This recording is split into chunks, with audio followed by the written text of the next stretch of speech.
घने जंगलों में चार भाई थके हारे बस चलते ही जा रहे थे। भूख प्यास से चारों का बुरा हाल था। विक्रम, हम लोग कई दिनों से इन घने जंगलों में चलते जा रहे हैं, लेकिन मुझे कुछ समझ में नहीं आ रहा है कि आखिर हम जा कहाँ रहे हैं। मंजिल क्या है हमें पता ही नहीं। ये क्या भैया, हमें हमारे माता पिता का नाम भी याद नहीं है। हम कौन हैं हमें कुछ नहीं पता, और मुझे बहुत जोर से भूख भी लगा है भैया, जैसे कि मैं कई वर्षों से खाया नहीं हूँ। आदित्य इधर उधर फल ढूंढता है, लेकिन कुछ भी नहीं मिलता। मैंने हर जगह देखा, लेकिन जंगल में एक भी फल नहीं है। अब हमें गांव की ओर चलना होगा, शायद वहाँ कोई हमारी मदद कर सके। हाँ भैया, यही ठीक रहेगा। जंगल में और रुकना बेकार है। चलिए गांव चलते हैं। फिर चारों भाई गांव की ओर बढ़ते हैं और एक घर के दरवाजे पर पहुंचते हैं। वहाँ एक औरत खड़ी होती है। माता जी, हम चार भाई बहुत भूखे हैं। कई दिनों से हमारे पेट में अन्न का एक दाना भी नहीं गया। कृपया हमें थोड़ा सा खाना दे दीजिए। अरे रे रे रे रे रे, हटो, दूर हो जाओ यहाँ से। पता नहीं कहाँ कहाँ से गंदे गंदे लोग आ गए मेरे दरवाजे पर। तुम जैसे अजनबियों को मैं खाना दूंगी? छी छी छी छी छी। अरे तुमसे तो अच्छा मैं किसी भिखारी को दे दूं, पर तुम लोगों को कभी नहीं दूंगी। निकलो निकलो यहाँ से, मेरे दरवाजे को अशुद्ध कर दिया। इतना कहकर वो औरत चली जाती है। चारों भाई स्तब्ध खड़े रह जाते हैं। विवेक, यह क्या हो गया? उस औरत ने तो हमें पहले कहीं देखा भी नहीं था, फिर उसने इतना अपमान क्यों किया, जैसे हम इंसान ही नहीं हो। पता नहीं भैया, आगे चलकर देखते हैं। इतना कहकर चारों भाई एक और घर की ओर बढ़ते हैं। भाई साहब, हम चारों को बहुत जोरों से भूख लगी है। कृपया हमें थोड़ा सा खाने को दे दीजिए। अरे ए अनाथ, कहाँ से अटके हो तुम? चारों के चारों भीख मांगने चले आए। चल भाग यहाँ से। मुझे तुम जैसे अनाथों को खाना नहीं देना है। तुम्हारे ना माँ का पता है ना बाप का। पता नहीं कैसा गंदा खून तुम्हारी रगों में बह रहा है। दफा हो जाओ यहाँ से।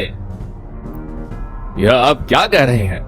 मैंने तो आपको पहले कभी देखा भी नहीं, फिर आप हमारे साथ ऐसा व्यवहार क्यों कर रहे हैं? चल जा, दफा हो जाओ। एक फूटी कौड़ी नहीं दूंगा तुमको। इतना कहकर वो गांव वाला अंदर चला जाता है। चारों भाई स्तब्ध खड़े रह जाते हैं। भाइयों, मुझे समझ में नहीं आता कि ये गांव वाले हमारे साथ ऐसा व्यवहार क्यों कर रहे हैं, जबकि हमने इन्हें पहले कभी देखा भी नहीं है। भैया, आपने बिल्कुल ठीक कहा, लेकिन यह हमारे साथ ऐसा क्यों कर रहे हैं? यह हमें इतने नफरत भरे शब्द क्यों सुना रहे हैं?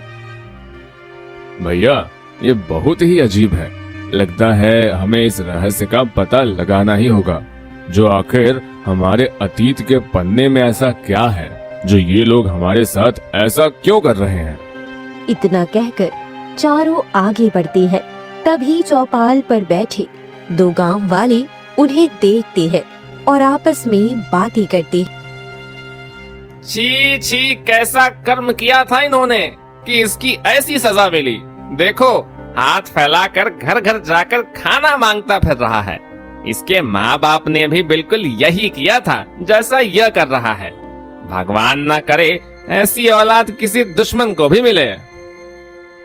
हाँ, तुम बिल्कुल सही कहते हो। इसके जैसे से तो हमें भी घृणा आती है। इतना कहकर सभी गांव वाले वहां से मुंह बनाकर चले जाते हैं। चारों भाई और भी ज्यादा परेशान हो जाते हैं। भाइयों, अब बहुत हो गया। हमें कुछ भी याद नहीं कि हमारे माँ बाप कौन हैं, कहाँ हैं, और ये गांव वाले सब हमारे साथ ऐसा व्यवहार कर रहे हैं जैसे हमें बहुत करीब से जानते हो, लेकिन हम इन्हें बिल्कुल नहीं पहचानते। भैया चलिए हम किसी साधु महाराज से पूछते हैं, शायद वह हमारे बारे में कुछ बता सके। इतना कहकर चारों भाई घने जंगल की ओर निकल पड़ते हैं।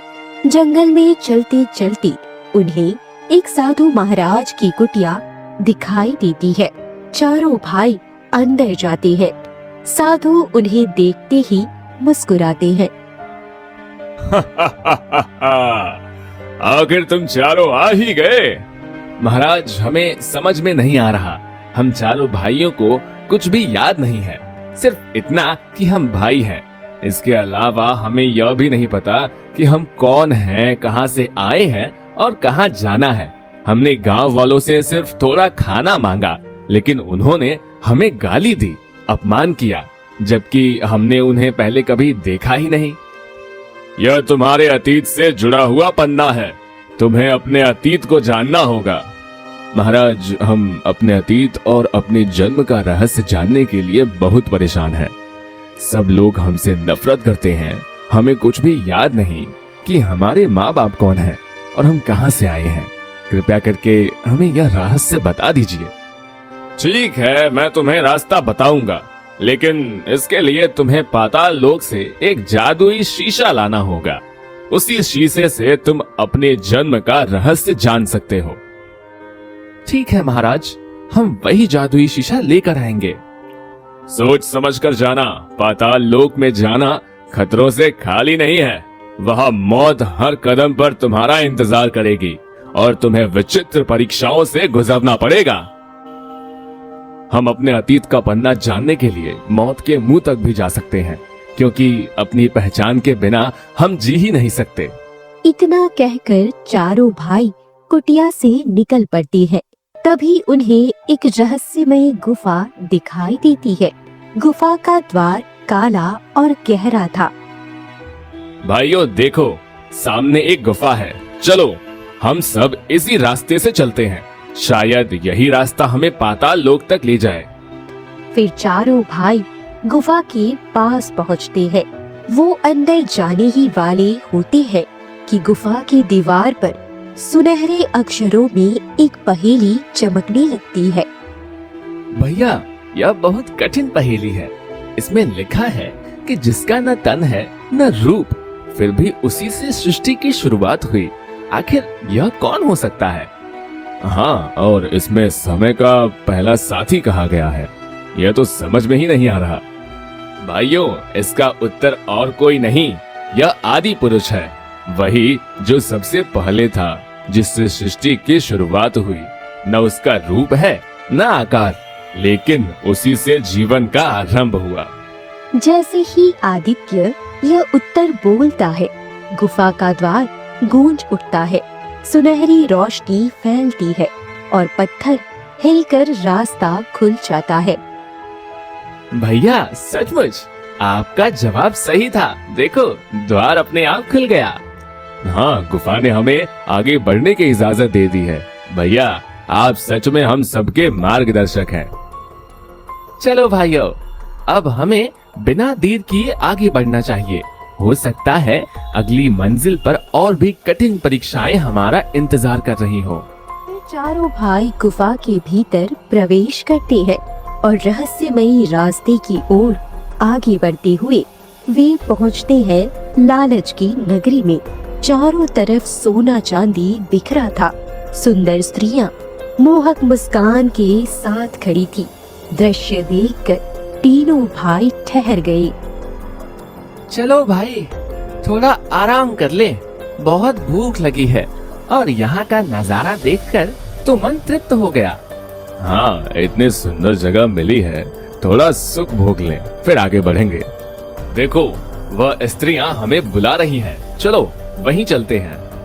आओ, हम तुम्हारा कब से इंतजार कर रही है। हमारे स्नेह के महल में विश्राम करो। ऐसा सुख तुम्हें कहीं नहीं मिलेगा। जन्नत है जन्नत। थोड़ा स्त्री सुख भी भोग लो। तीनों भाई उसकी ओर बढ़ने लगे। तभी विक्रम ने उन्हें रोक दिया। भाइयों, ये सब भ्रम का जाल है। यह सुख नहीं, धोखा है। होश में आओ, असली रास्ता उधर है। ये हम लोग क्या कर रहे थे? अच्छा हुआ विक्रम तुमने हमें बचा लिया, वरना हम तो ये माया नगरी में हमेशा के लिए फंस जाते। चलो चलो भाई, उस रास्ते से चलते हैं। फिर चारों भाई सही रास्ता पकड़कर समुद्र के किनारे पहुँचे। लहरें जोर से टकरा रही थी। तभी अचानक एक बड़ा राक्षस गरजता हुआ दौड़ कर आता है। अरे अब क्या होगा? यह तो हमें खा जाएगा।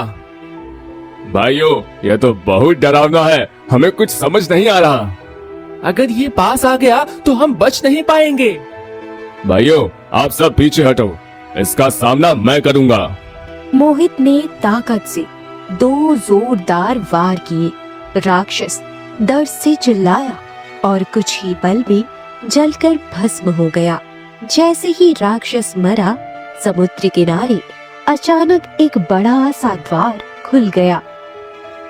देखो, ये दरवाजा लगता है यही पाताल लोक जाने का रास्ता है। फिर चारों भाई उस द्वार से अंदर गए और पाताल लोक पहुंच गए। वहां चारों ओर अंधेरा, कांटे और डरावनी आवाजें थी। तभी अचानक सामने एक औरत प्रकट हुई। उसकी आंखों से आंसू बह रहे थे। मैं किसी को अंदर नहीं जाने दूंगी। जो भी आगे बढ़ेगा उसे मैं मार डालूंगी। अब क्या करें? अगर हम आगे बढ़े तो ये हमें मार डालेगी। नहीं भाइयों, डरो मत, मैं कोशिश करता हूँ। विवेक धीरे धीरे औरत के पास गया और नर्म आवाज में बोला, माँ, आपको रोते देखकर बहुत दुख हो रहा है।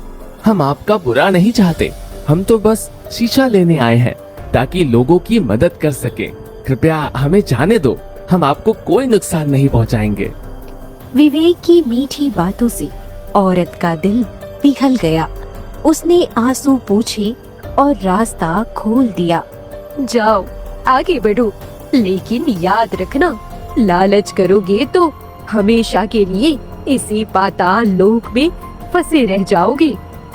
फिर चारों भाई झुककर प्रणाम करे और आगे बढ़ गए और शीशा देखकर बहुत खुश हो जाते हैं। भाइयों देखो, यही वह शीशा है। अब हमें जल्द ही अपना अतीत पता चल जाएगा।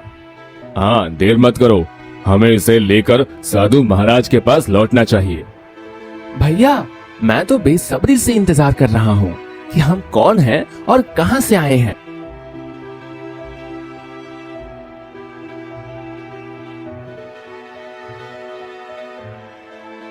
फिर चारों भाई शीशा लेकर साधु महाराज की कुटिया में पहुँचे। आओ पुत्र, तुमने यह कठिन कार्य पूरा कर दिखाया। अब मैं तुम्हें तुम्हारा अतीत दिखाता हूँ।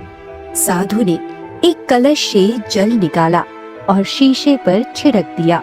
अचानक शीशे में तेज प्रकाश फैला और एक अद्भुत दृश्य उभरा।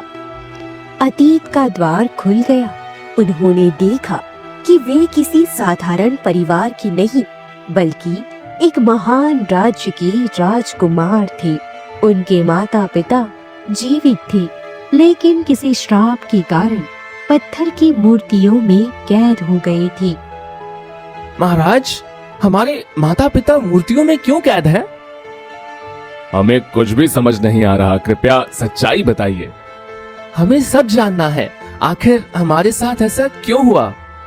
धैर्य रखो पुत्रों, मैं तुम्हें सब बताता हूँ। यह कहानी 3 साल पुरानी है। उस समय तुम सब अपने राज्य के राजकुमार थे, महाराज वरुण देव के पुत्र।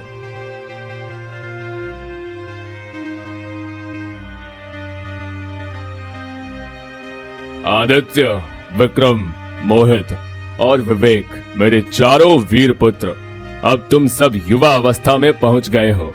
कुछ ही दिनों में तुम में से कोई इस राज्य का भावी सम्राट बनेगा। इसलिए आज से मैं तुम्हें कुलगुरु के पास भेज रहा हूँ। उनके आशीर्वाद के बिना आगे की विधि अधूरी है। जी पिताजी, हम आज ही कुलगुरु के पास जाएंगे। हाँ पिताजी, हम चारों भाई अभी निकल पड़ते हैं।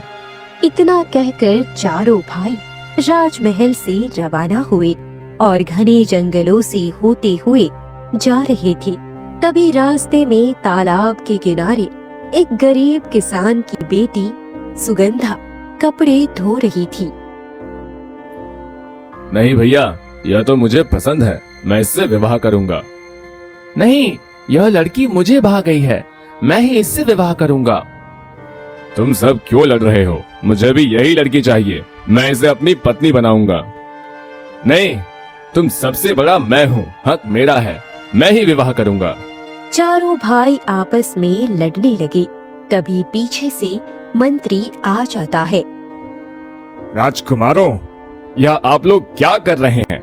महाराज ने मुझे खास तौर पर आपके पीछे भेजा था, क्योंकि उन्हें पता था कि आप लोग और कहीं भी लड़ाई शुरू कर सकते हैं। चलिए, यह सब महाराज के सामने ही तय होगा। लेकिन मंत्री जी, मुझे वो बहुत पसंद है, मैं उसी से विवाह करूंगा।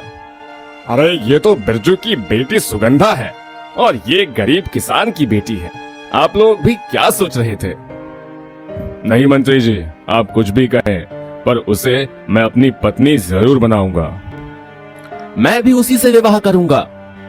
और मैं भी। बस, अब बहुत हुआ। आप लोग एक साधारण लड़की के लिए आपस में लड़ रहे हैं। चलिए मेरे साथ, मैं महाराज से सारी बात कहूंगा। फिर चारों भाई अनबने होकर मंत्री के साथ वापस राजमहल लौट आए। क्या हुआ पुत्रों, तुम लोग वापस क्यों लौट आए? क्या कुलगुरु का आशीर्वाद लिया? महाराज, आशीर्वाद तो दूर की बात रही, इन चारों राजकुमारों ने रास्ते में एक किसान की बेटी को देखकर आपस में लड़ाई शुरू कर दी। हर कोई उसी से विवाह करना चाहता है। क्या? ये सब सुनकर मुझे विश्वास नहीं होता। तुम लोग भावी युवराज कहलाने के योग्य हो और एक साधारण लड़की के लिए आपस में लड़ाई कर बैठे। ये तुम्हारे आचरण को शोभा नहीं देता। पिताजी, मैं उसी से विवाह करूंगा। नहीं, मैं करूंगा। और मैंने इतनी सुंदर लड़की अपनी पूरी जिंदगी में नहीं देखी है पिताजी। पिताजी, मुझे वो बहुत पसंद है। चुप रहो तुम चारों। तुम में से कोई भी उस लड़की से विवाह नहीं करेगा। एक गरीब किसान की बेटी हमारे राज्य की वधू कभी नहीं बन सकती। लेकिन चारों राजकुमार वहाँ से चले जाते हैं और ऐसे ही कई दिन बीत जाते हैं। वहीं दूसरी तरफ गांव में सुगंधा चूल्हे के पास बैठी थी। तभी उसके पिता बिरजू खेत जाने से पहले आवाज लगाते हैं। सुगंधा बेटी, जरा जल्दी से खाना दे दो, देर हो रही है, खेतों के लिए निकलना है। जी पिताजी, अभी लाई। उसी पल दरवाजे पर दस्तक हुई। बिरजू जाकर देखता है तो सामने चारों राजकुमार खड़े थे। अरे राजकुमार, आप लोग यहाँ, कहिए मैं क्या सेवा कर सकता हूँ? बिरजू, मुझे तुम्हारी बेटी से प्रेम हो गया है, मैं उससे विवाह करना चाहता हूँ। नहीं, ये लड़की मेरी पसंद है, इससे तो मैं विवाह करूंगा। तुम दोनों हटो, यह मुझे भा गई है, इसका पति मैं बनूंगा। चुप रहो सब, सुगंधा मेरी पत्नी बनेगी बस। बिरजू स्तब्ध रह गया। चेहरे पर गुस्सा और भय दोनों उतर आए। राजकुमार, आप लोग होश में हैं? ये कैसी बातें कर रहे हैं? मैं गरीब इंसान हूँ, मैं गरीब किसान हूँ। मेरी बेटी का महल से कोई नाता नहीं। मैं उसे आपकी जिद का शिकार नहीं बनने दूंगा। आप लोग तुरंत यहाँ से चले जाइए। बिरजू, तू होने वाले सम्राट की बात कैसे टाल सकता है? मैं तेरी बेटी से विवाह करके ही रहूंगा। नहीं राजकुमार, यह असंभव है। मेरी एक ही बेटी है और तुम चारों भाई अपनी पत्नी कैसे बना सकते हो? यह कोई खेल नहीं। चलो जाओ यहाँ से। गुस्से में चारों राजकुमार वहाँ से निकल जाते हैं। ये सारी बातें सुगंधा सुन लेती है और कांपते हुए वह पिता के पास आती है। पिताजी, ये क्या हो रहा है? चारों राजकुमार पागल हो गए हैं। सब मुझसे विवाह करना चाहते हैं, लेकिन मैं तो किसी से विवाह ही नहीं करना चाहती। मेरा मन तो साधना में है। मैं गुरु माँ से दीक्षा लेना चाहती हूँ। मैंने वचन दिया है कि साध्वी बनूंगी। शादी का झंझट मेरे लिए नहीं है। बेटी, तू सही कह रही है। मैं तुझे किसी के हवाले नहीं करूंगा, चाहे वह राजकुमार ही क्यों ना हो। तभी अचानक चारों राजकुमार फिर से लौट आए। उनके हाथों में एक एक वरमाला थी। आज तो मैं विवाह करके ही जाऊंगा। देखो, मेरे पास भी वरमाला है, पहले मैं पहनाऊंगा इसे। सुनो, जो सबसे पहले उसके गले में वरमाला डाल देगा वही उसका पति कहलाएगा। फिर वे धीरे धीरे सुगंधा की ओर बढ़ने लगे। यह क्या कर रहे हो आप लोग? विवाह कोई गुड्डा गुड्डी का खेल है क्या? रुक जाओ। नहीं, मैं किसी से विवाह नहीं करूंगी।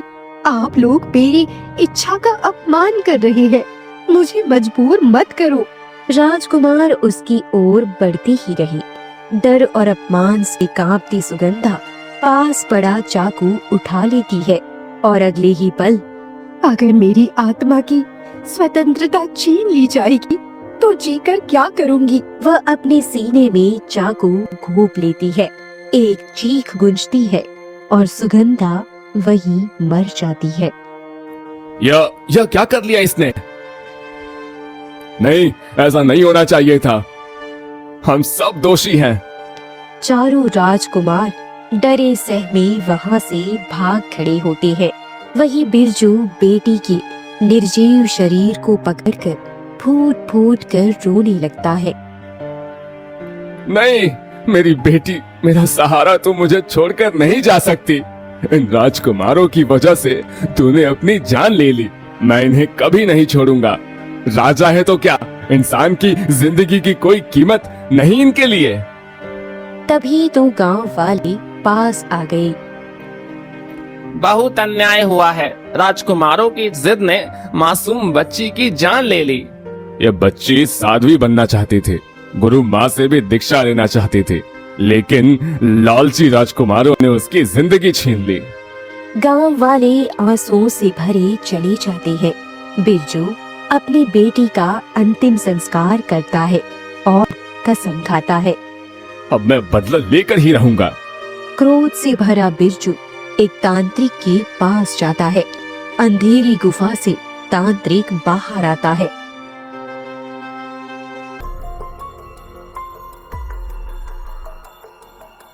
आओ बिरजू, बताओ तुम्हारी कैसी सहायता करूं?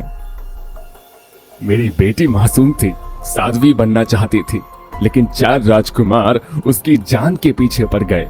मजबूर होकर उसने आत्महत्या कर ली। मैं चाहता हूँ कि आप उन राजकुमारों और पूरे राजमहल को श्राप दो। कैसा श्राप चाहता है तू? पूरा राजमहल पत्थर में बदल जाए, राजा रानी सब पत्थर बन जाए और राजकुमारों की याददाश्त मिटा दी जाए। ऐसा श्राप दो कि उनका चेहरा देखकर हर कोई घृणा करे, सब उन्हें गालियां दे और वे खाने के लिए तरसे। ये भारी मांग है, इसके बदले तू मुझे क्या देगा? मैं अपनी सारी जमीन बेच दूंगा। जमींदार से कर्ज लेकर जितना धन जुटेगा सब तुम्हें दे दूंगा, तो तेरी इच्छा पूरी होगी। कुछ ही दिनों में बिरजू ने अपनी जमीन बेच दी और कर्ज लेकर धन जुटाया। सारा धन तांत्रिक को सौंप दिया। तांत्रिक ने काला अनुष्ठान किया और राजा रानी पत्थर की मूर्तियों में बदल गए और चारों राजकुमार अपनी स्मृतियां खो बैठे।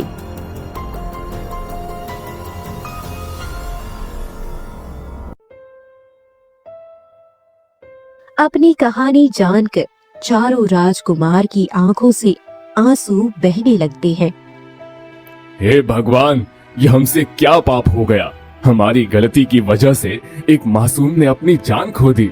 महाराज, क्या इस श्राप को मिटाने का कोई रास्ता है? हमसे बहुत बड़ी गलती हो गई, हम अब उसे मिटाना चाहते हैं। हाँ, उपाय है। तुम्हें अपनी गलती का प्रायश्चित करना होगा।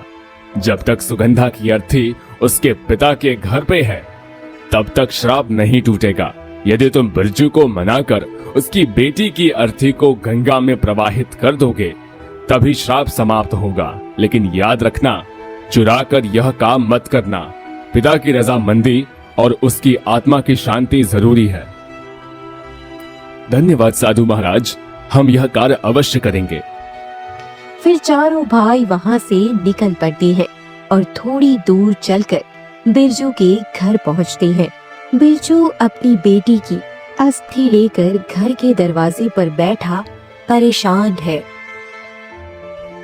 अगर हम ऐसे ही गए तो वह हमें पहचान लेंगे और तब हमसे कोई मदद भी नहीं लेगा। भैया, हमें अपना रूप बदलना होगा। हाँ, यही सही कह रहे हो। फिर चारों अपना अपना रूप बदल लेते हैं। एक व्यापारी का, एक साहूकार का और 2 सेवकों का। भैया नमस्ते, हम लोग बहुत दूर से आए हैं। हमें कुछ दिनों के लिए आराम चाहिए। क्या हम आपके घर में ठहर सकते हैं? क्यों नहीं, वैसे भी अब इस घर में कोई नहीं रहता। मेरी बेटी थी पर वह भी मुझे छोड़कर चली गई। आप लोग रह सकते हैं। तभी गांव का जमींदार आता है। अरे ओ बिरजू, तूने मुझसे पैसे लिए थे, अभी तक क्यों नहीं चुकाए? जल्दी से मेरा कर्ज चुका, वरना तुझे तेरी बेटी के पास भेज दूंगा। कुछ समय दे दो मालिक, मैं चुका दूंगा। ठीक है, 10 दिनों का मोहलत दे रहा हूँ। इसमें मुझे मेरे पैसे चाहिए।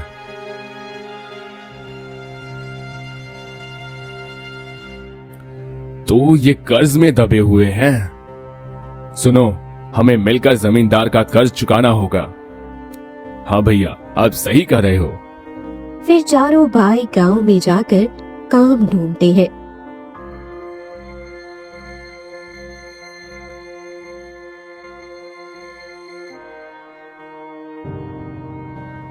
काका, हम चारों भाइयों को काम की सख्त जरूरत है। आप हमें कोई काम दे दीजिए।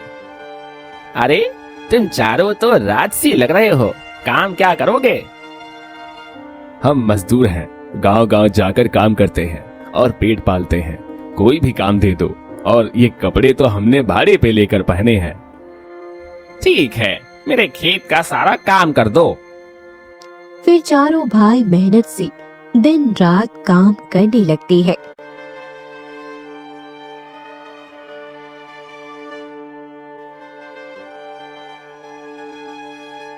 धीरे धीरे वह इतना कमा लेते हैं कि बिरजू का सारा कर्ज चुकाने इतना पैसा इकट्ठा हो जाता है। चलो, हम सबको जमींदार के पास जाना चाहिए और ये पैसे देकर बिरजू की जमीन का कागज ले लेंगे। इतना कहकर सभी भाई जमींदार के पास जाते हैं। ये लो तुम्हारे पैसे। आज के बाद बिरजू को परेशान मत करना और उसकी जमीन और घर के कागज वापस कर दो। मुझे पैसे से मतलब है, ये लो कागज। फिर जमींदार पैसे लेकर कागज दे देता है और चारों भाई कागज लेकर बिरजू के पास जाते हैं। काका, ये लीजिए आपकी जमीन और घर के कागज हमने छुड़ा लिए हैं। तुम लोग कौन हो? तुम मेरे लिए भगवान बनकर आए हो। कुछ नहीं काका, हम सब हमारे ही पापों की सजा है। हम बस प्रायश्चित कर रहे हैं। ये कलश क्या है? कई दिनों से हम देख रहे हैं। क्या वो आपकी बेटी की अर्थी है? गांव वालों से सुना था कि आपकी बेटी इस दुनिया में नहीं है। हाँ, 4 पापियों की वजह से मेरी बेटी ने आत्महत्या कर ली थी। सुनिए काका, अगर आप यूं ही बेटी को बांध कर रखोगे तो उसकी आत्मा को शांति कभी नहीं मिलेगी। गंगा में विसर्जन कीजिए, तभी आपकी आत्मा और उसकी आत्मा को सुकून मिलेगा। नहीं, मैं अपनी बेटी से बहुत प्रेम करता हूँ। उसे गंगा में विसर्जित नहीं करूंगा। जिससे हम प्रेम करते हैं उसे अपने बंधनों में बांधकर नहीं रखना चाहिए। यह प्रकृति का नियम है। जो मरा है उसे हमें शांति प्रदान करना चाहिए। तुम सही कहते हो। मेरी बेटी ने जीवन में बहुत दुख देखे। अब मैं उसे अपने बंधन से आजाद करता हूँ।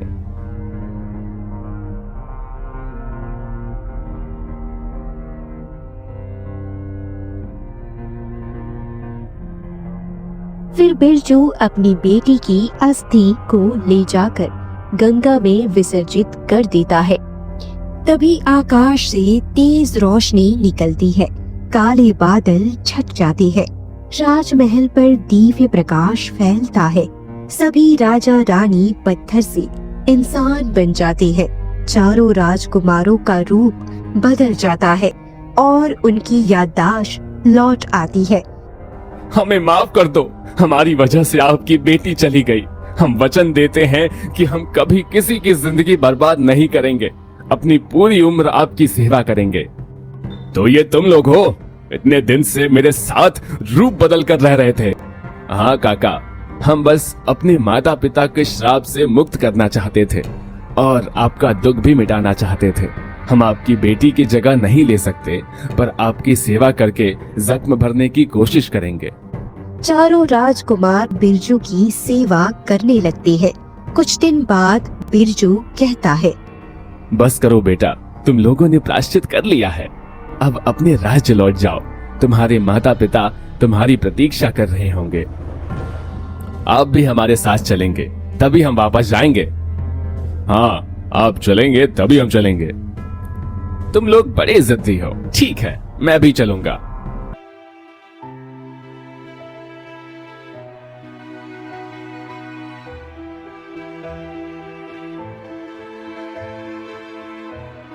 सब राजमहल पहुंचती है। राजा अपने बेटों को देखकर बहुत प्रसन्न होते हैं। बिरजू, हमारे पुत्रों ने तुम्हारे साथ बहुत अन्याय किया। अब से तुम हमारे राज्य के सबसे प्रमुख व्यक्ति रहोगे। हर बड़े फैसले में तुम्हारी राय ली जाएगी। तुम सदा हमारे साथ महल में रहोगे। महाराज धन्यवाद, आज मेरी बेटी की आत्मा को भी शांति मिली और मुझे भी। इसके बाद चारों राजकुमार अपनी जिम्मेदारी संभालते हैं और कुशल राजा बन जाते हैं।